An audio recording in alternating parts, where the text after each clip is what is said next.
मैं डॉक्टर मोमिता, क्या मुझे न्याय मिलेगा? उस रात उन 7 डॉक्टरों में से एक मेरी दोस्त भी थी। 151 वीर सीमन सिर्फ संजय राय का ही नहीं था। मैं कोलकाता की इसमें एक ट्रेनी डॉक्टर हूँ और आज मैं आपको अपनी पूरी जीवन का कथा बता रही हूँ। मैं अपने माता पिता की इकलौती लाडली बेटी हूँ, जिसका सपना था कि बड़ी डॉक्टर बनकर अपने माता पिता का नाम रोशन करना। और आप मुझे कोलकाता में एक ट्रेनी डॉक्टर के रूप में जानते हैं। कुछ लोग मुझे मयूरी कहते हैं तो कुछ लोग निर्भया या दामिनी। आज देश भर में मेरा नाम हर घर में लिया जा रहा है, लेकिन मेरा असली नाम डॉक्टर मोमिता है। आप सभी ने मुझ पर जो प्यार और मेरे परिवार को जो सहारा दिया है, उसे देखकर मुझे बहुत अच्छा महसूस हो रहा है और इसलिए मैं आप तक पहुंचने की कोशिश कर रही हूं। मैं पश्चिम बंगाल में रहने वाली एक लड़की हूं। मेरा जन्म 1993 में हुआ था। घर में इकलौती होने के कारण मैं अपने माता पिता की बहुत लाडली थी। बचपन से ही मैंने अपने माता पिता को मेहनत करते हुए देखा। मुझे याद है, एक बार जब मैंने डॉक्टर बनने की इच्छा अपने माता पिता से जाहिर की तो हम एक मध्यम वर्गीय परिवार से होने के बावजूद मेरे पिता को मेरी ये इच्छा सुनकर बहुत खुशी हुई। उन्होंने मुझसे कहा, तू बहुत पढ़ लिख कर बड़ी डॉक्टर बन, मैं हूँ ना। कहते हुए उन्होंने मेरे सिर पर प्यार से हाथ फेरा। तब से मेरे माता पिता ने अपनी मेहनत की कमाई से मेरी शिक्षा के लिए पैसे बचाए। लोग अक्सर मेरे माता पिता से कहते कि पिता गरीब होने के कारण वे अपनी बेटी को डॉक्टर नहीं बना पाएंगे। ये बातें मुझे बहुत चुभती थी, लेकिन मैंने पूरी मेहनत से पढ़ाई जारी रखी और सभी को गलत साबित कर दिया। आखिरकार मैंने अपनी मेहनत से सरकारी कॉलेज में प्रवेश प्राप्त किया। मैंने दिन रात नीट परीक्षा की तैयारी की, क्योंकि मुझे सरकारी कॉलेज में दाखिला लेना था ताकि मेरी शिक्षा का खर्च कम हो सके। मैं बड़ी डॉक्टर बनकर अपने माता पिता को वे सारी सुविधाएं देना चाहती थी जो अमीर लोगों के घरों में होती हैं। मैं उनकी सेवा करना चाहती थी और उनका नाम रोशन करना चाहती थी, और मेरी वो इच्छा पूरी हुई। नीट परीक्षा में मुझे बहुत अच्छे अंक मिले और उसी के आधार पर मुझे कोलकाता के आरजीकर मेडिकल कॉलेज में MBBS में प्रवेश मिला। मेरी सारी मेहनत सफल हो गई और मेरे माता पिता बहुत खुश हुए। धीरे धीरे मैंने अपनी पढ़ाई पूरी की, लेकिन मुझे और बड़ा डॉक्टर बनना था, लोगों की बेहतर सेवा करनी थी। इसलिए मैंने PhD करने का निश्चय लिया और उसी कॉलेज में PhD की पढ़ाई शुरू की। चेस्ट मेडिसिन के क्षेत्र में मैंने गहन अध्ययन किया और अपना पहला साल पूरा किया। मेरे माता पिता और मैं बहुत खुश थे, क्योंकि अब मेरी PhD पूरी होने के बाद मैं प्रतिष्ठित डॉक्टर बनने जा रही थी। मैं लोगों की सेवा करने वाली थी और पिताजी ने मेरी शिक्षा के लिए जो कर्ज लिया था उसे भी मैं अब चुकाने वाली थी।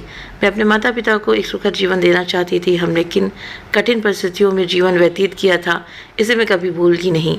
मुझे याद है कि मेरे माता पिता खुद भूखे रहते थे, लेकिन मेरे लिए कुछ बना कर रखते थे ताकि मैं भूखी ना सोऊं। मैंने भी उन्हें देखकर पैसे बचाने का तरीका सीखा।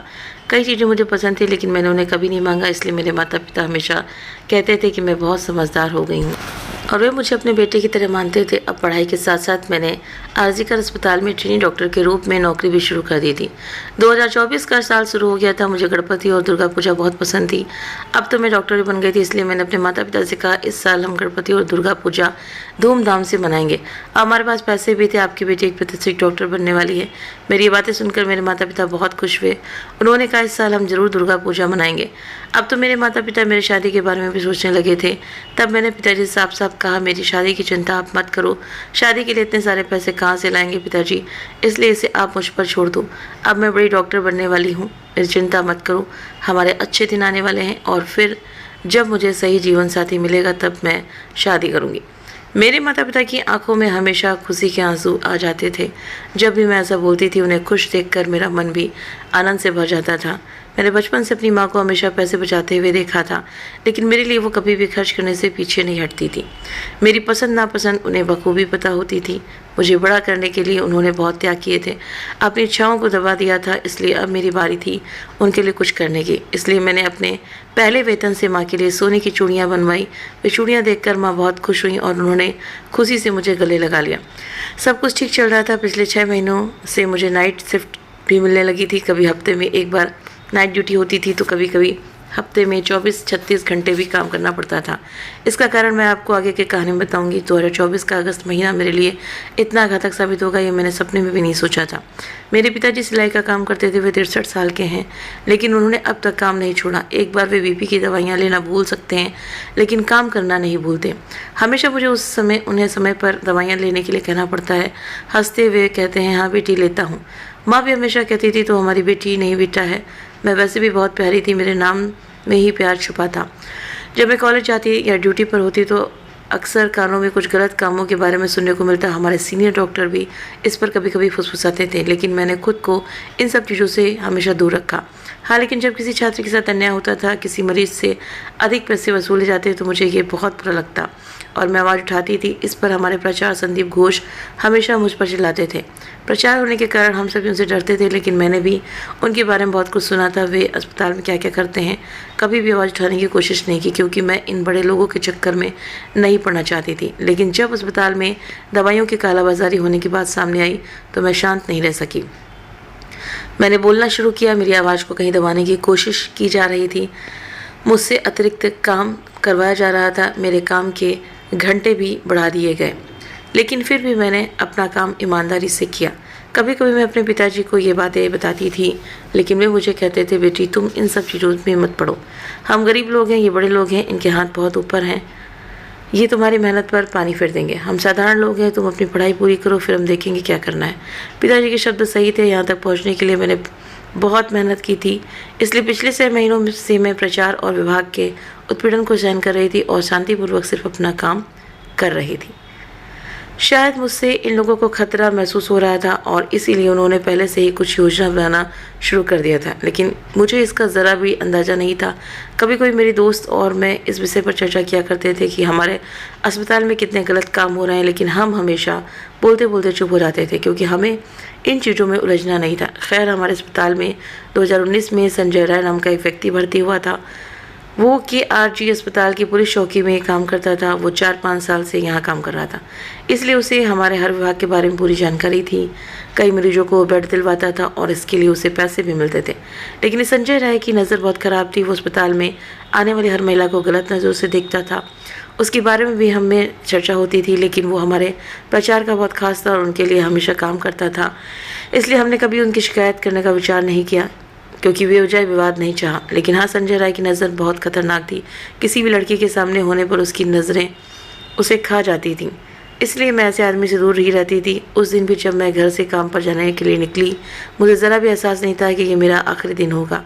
जब मैं अपने घर से जा रही हूँ और जब मैं अपने माता पिता और अपने छोटे से घर को फिर कभी नहीं देख पाऊंगी, शायद इसलिए मैंने अपनी माँ से कहा, पिताजी को समय पर दवाई देना, और रोज़ की तरह कहने वाली मैं उस दिन जाती हूँ कहकर घर से बाहर निकली। 8 अगस्त को मैं पूरे दिन काम कर रही थी, अपने मरीजों की देखभाल कर रही थी। हमारे सेमिनार हॉल के पास एक कमरे का निर्माण चल रहा था, इसलिए ऊपर आने जाने का ज़्यादा मूवमेंट नहीं था।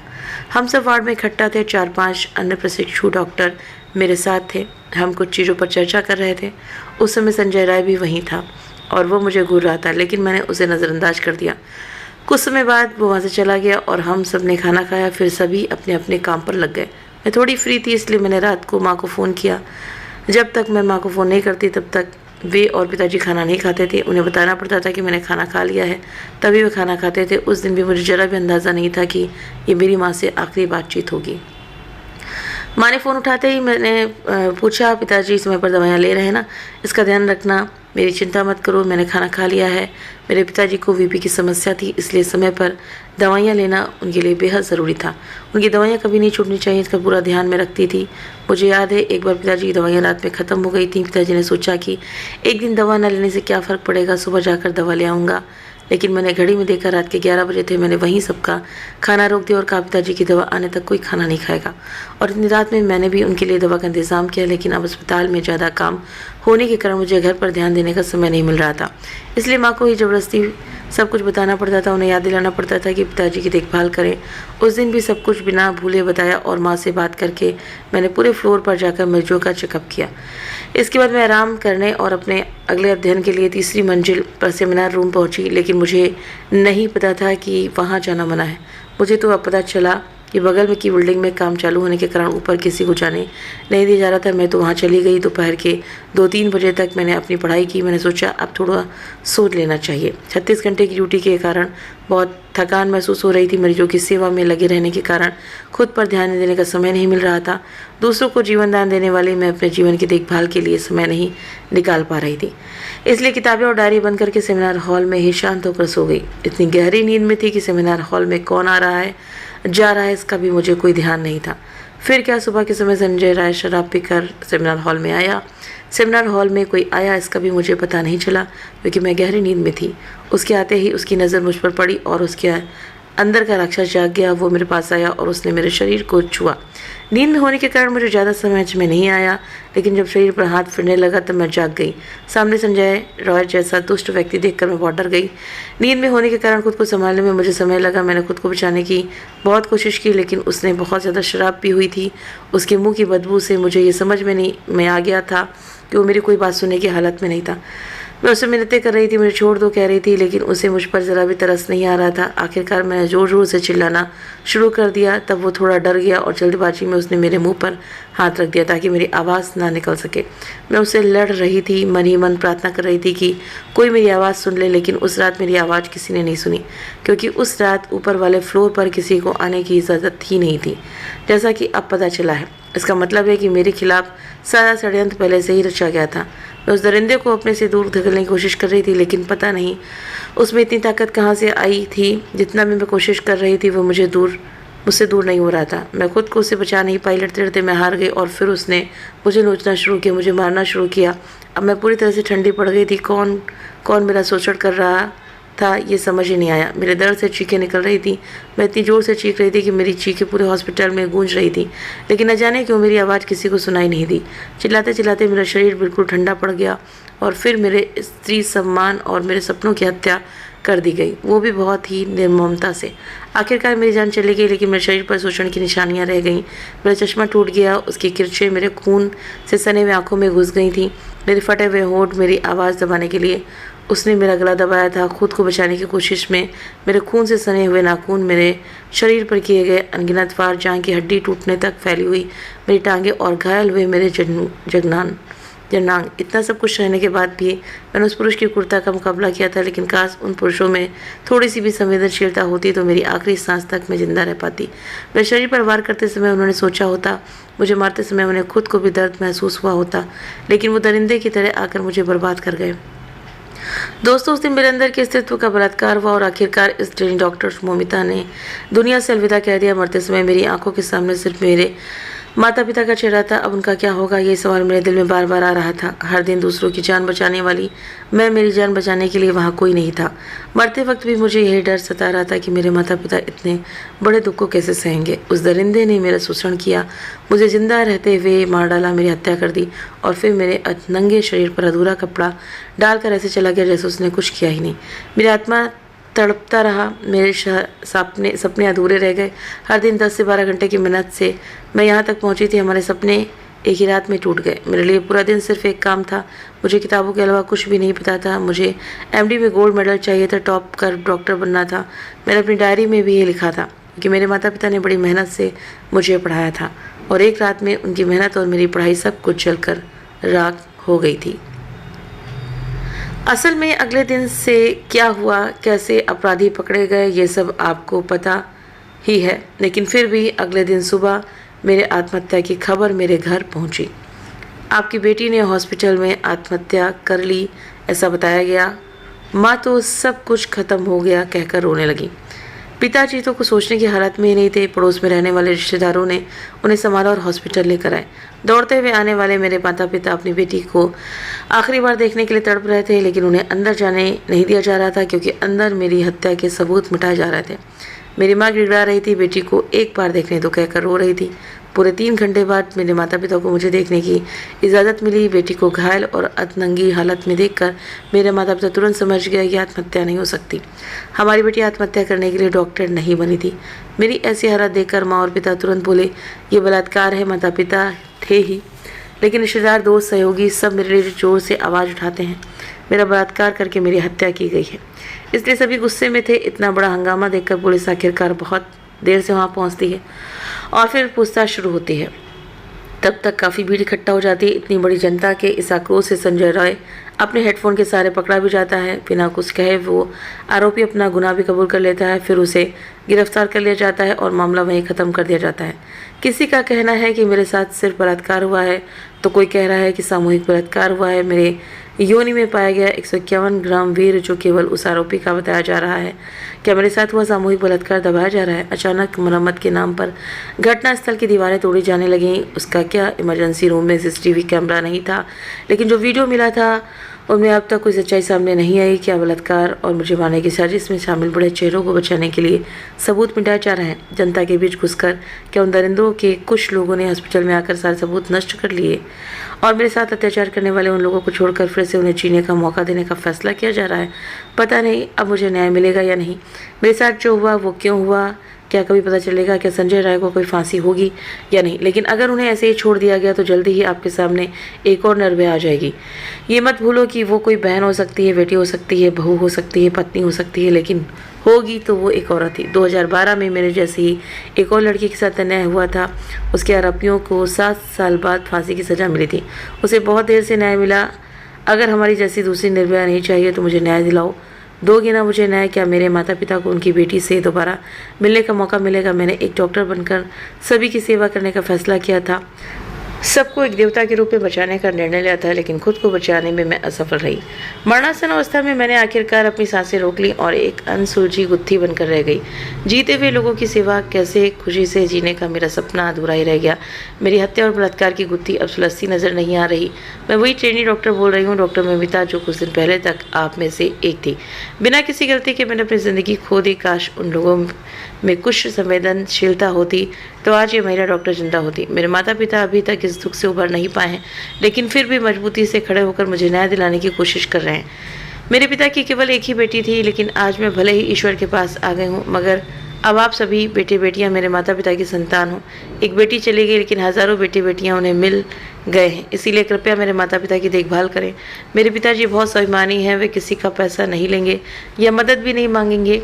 ये मैं अच्छी तरह से जानती हूँ, क्योंकि उन्हें सब कुछ मेहनत से ही पसंद है। आज उनकी बेटी उनके पास नहीं है, इसीलिए आप भी मेरे माता पिता से के बच्चे बन जाएं। जब भी ज़रूरत पड़े उनका साथ दें, मेरे माता पिता की मदद करें, मुझे न्याय दिलाएं और मेरे माता पिता को भी सुख से जीने का मौका दें। मुझे पता है कि जब तक मुझे न्याय नहीं मिलेगा मेरे माता पिता भी शांति से नहीं बैठेंगे, वे अंदर ही अंदर मरते रहेंगे। ईश्वर करे मेरे साथ जो हुआ वो किसी और घर की बेटी के साथ ना हो, किसी भी माता पिता से उनकी बेटी दूर ना हो।